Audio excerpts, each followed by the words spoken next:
क्या आपको ऐसा प्रतीत होता है कि वेद व्यास जी केवल कहानियों के एक पात्र हैं, एक ऐसे ऋषि जो कि हजारों वर्षों पूर्व हिमालय की किसी गुफा में बैठकर तपस्या कर रहे थे? अगर मैं आपसे कहूं कि ये आपकी सबसे बड़ी भूल है।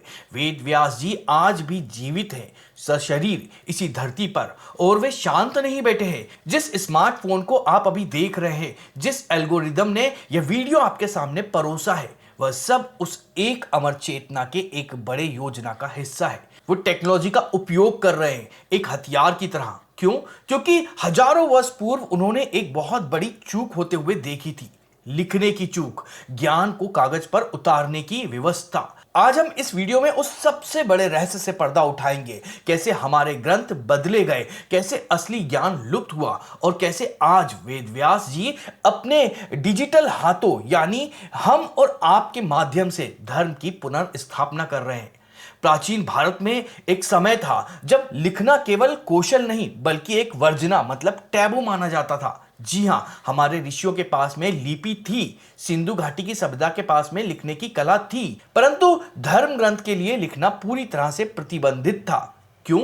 क्या वो अज्ञानी थे? नहीं, वो जानते थे कि लिखना ज्ञान का संरक्षण नहीं बल्कि ज्ञान की हत्या है। इसे ऐसे समझिए, जब आप किसी संगीत को सुनते हैं तो उसमें एक कंपन होता है, एक भाव होता है जो सीधे आपकी आत्मा को स्पर्श करता है। लेकिन अगर उसी संगीत को कागज पर नोट्स के रूप में लिख दिया जाए तो क्या कागज का वह टुकड़ा आपको वही अनुभव दे सकता है? नहीं, वह केवल एक जानकारी मतलब इंफॉर्मेशन बनकर रह जाता है। ठीक उसी तरह मंत्रों की शक्ति उनके उच्चारण मतलब प्रोनंसिएशन और ध्वनि मतलब साउंड फ्रीक्वेंसी में भी थी। ऋषियों को भय था कि यदि इसे लिख दिया गया तो आने वाली पीढ़ियां कागज को तो पूजेंगी लेकिन उस ध्वनि के विज्ञान को खो देंगी। वो जानते थे कि लिखा हुआ शब्द स्थिर मतलब स्टैटिक होता है, जबकि ज्ञान जीवंत मतलब फ्लूइड होता है। इसलिए उन्होंने एक अद्भुत व्यवस्था का निर्माण किया था, मानव ब्लॉकचेन का। जी हां, प्राचीन भारत ने किसी पुस्तकालय पर विश्वास नहीं किया जिसे जलाया जा सके। उन्होंने ब्राह्मणों और विद्वानों के मस्तिष्क में ज्ञान को सुरक्षित कर दिया था। हर व्यक्ति एक चलता फिरता ग्रंथ था, यदि एक को समाप्त भी कर दिया जाए तो दूसरा तैयार था। धन पाठ और जटा पाठ जैसी जटिल गणितीय विधियों का उपयोग करके उन्होंने वेदों को ऐसे लॉक किया था कि एक मात्रा की भी त्रुटि संभव नहीं थी। यह व्यवस्था अद्भुत थी, यह अभेद थी, किंतु समय का चक्र घूमता है, युग बदल रहा था। वेद व्यास जी जो त्रिकालदर्शी हैं, उन्होंने समय की नब्ज को पहचान लिया था। उन्होंने देखा कि कलयुग आ रहा है, मनुष्य की स्मरण शक्ति क्षीण मतलब वीक होने वाली है, उनकी याददाश्त कमजोर होने वाली है। अब मानव मस्तिष्क में उतनी क्षमता नहीं बचेगी कि वो लाखों मंत्रों को बिना किसी त्रुटि के याद रख सके। उनके सामने एक बहुत बड़ा धर्म संकट था, या तो ज्ञान को शुद्ध रखने के लिए उसे लुप्त हो जाने दें या फिर उसे बचाने के लिए उस नियम को तोड़ दें जिसे वे स्वयं अपवित्र मानते थे, लिखना।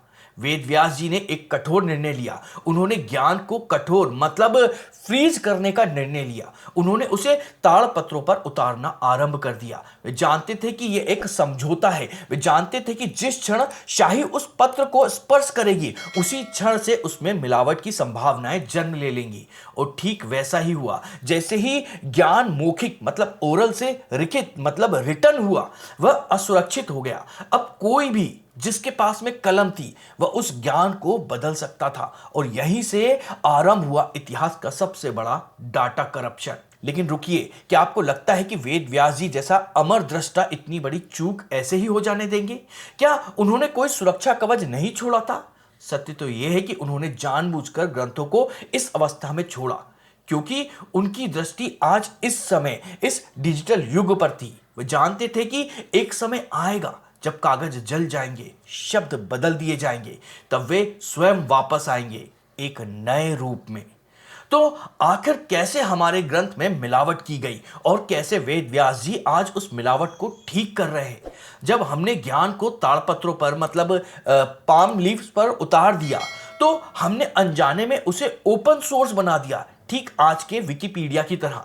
फर्क सिर्फ इतना है कि विकिपीडिया पर अगर कोई गलत जानकारी लिखता है तो हम एडिट हिस्ट्री में देख सकते हैं, हमें पता चल जाता है कि किसने क्या बदला है। लेकिन ताड़पत्रों की कोई एडिट हिस्ट्री नहीं होती है। यही हमारे धर्म ग्रंथों के साथ में हुआ सबसे बड़ा धोखा है। सोचिए, एक ऋषि जिन्होंने अपना पूरा जीवन सत्य की खोज में लगा दिया, क्या वो सीजरोफ्रेनिक हो सकते हैं? क्या उनका दिमाग दो हिस्सों में बटा हो सकता है? नहीं ना। तो फिर मनुस्मृति के एक पन्ने पर क्यों लिखा गया है कि जहां नारी की पूजा होती है वहां देवता रमते हैं, और अगले ही पन्ने पे, मतलब आगे के पन्ने पर आपको लिखा मिल जाएगा कि नारी को ताड़ना का अधिकारी बताया गया है, उसे मारा जा सकता है। यह विरोधाभास, मतलब कॉन्ट्रडिक्ट, चीख चीख कर कह रहा है कि यह शब्द उस मूल ऋषि के नहीं है। यह बाद में सदियों बाद किसी ऐसे व्यक्ति ने जोड़े जिसके पास कलम थी, ताड़पत्र था, लेकिन ज्ञान नहीं था। शायद उसका कोई अपना स्वार्थ था, कोई सामाजिक एजेंडा था, और उसने अपनी बात मनवाने के लिए मनु के नाम से चिपका दिया। और आज हम क्या कर रहे हैं? हम उन ग्रंथ को जला रहे हैं, हम अपने ही ऋषियों को कोस रहे हैं। हम ये समझ ही नहीं पा रहे हैं कि हम ओरिजिनल सॉफ्टवेयर से नहीं बल्कि एक वायरस से लड़ रहे हैं। अक्सर लोग गीता प्रेस या फिर सरस्वती प्रकाशन जैसे प्रकाशकों पर दोष दे देते हैं। कहते हैं कि उन्होंने गलत छापा। यह सरासर गलत है। उन्हें दोष देना बंद कीजिए। वो केवल एक डाकिया है, पोस्टमैन है। अगर चिट्ठी के अंदर जहर है तो उसमें डाकिया की क्या गलती?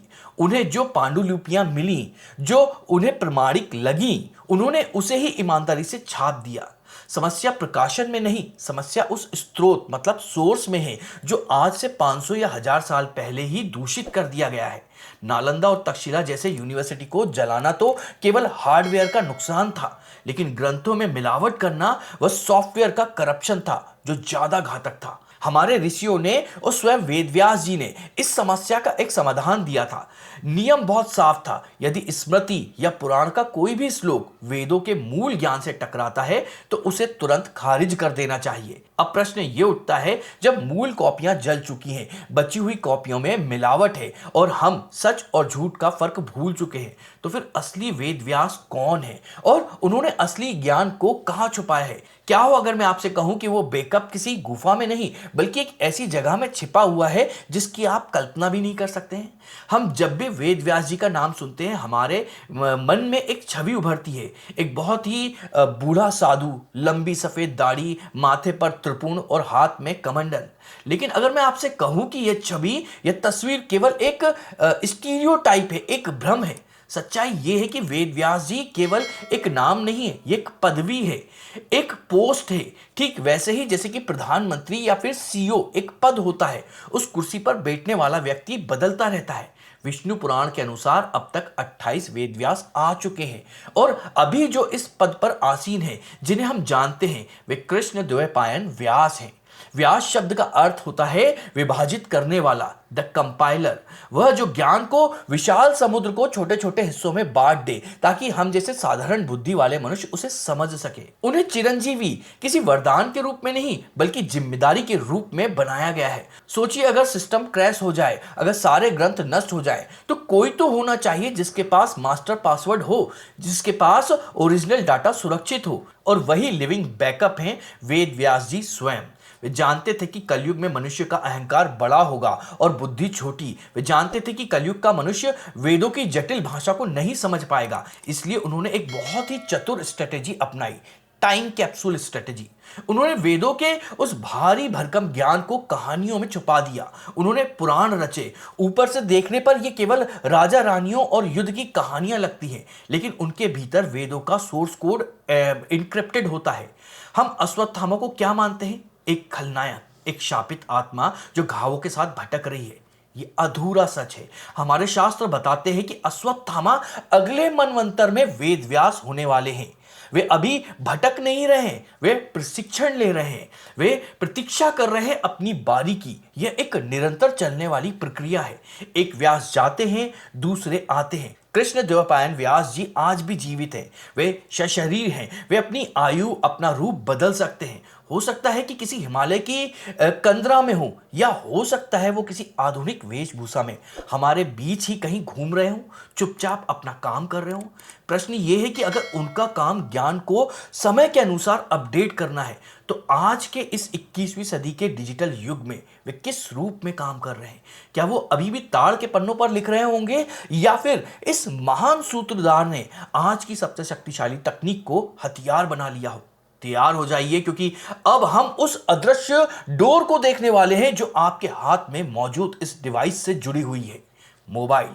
क्या आप सच में यह मानते हैं कि वेद व्यास जी, जो कि त्रिकालदर्शी हैं, वो भविष्य देख सकते हैं? वे 21वीं सदी में चुपचाप बैठे होंगे? क्या वे इस टेक्नोलॉजी से अनजान होंगे जो आज पूरी मानव जाति को नियंत्रित कर रही है? जी नहीं, हम एक बहुत बड़ी भूल करते आए हैं जब हम उन्हें केवल एक साधु समझते हैं। वे इस सृष्टि के सबसे महान वैज्ञानिक हैं, सबसे चतुर रणनीतिकार हैं। जरा सोचिए, व्यास जी का मूल कार्य क्या है? सूचना को संकलित और व्यवस्थित करना। आज विश्व का सबसे बड़ा कंपाइलर क्या है? Google, YouTube, social media, media algorithm.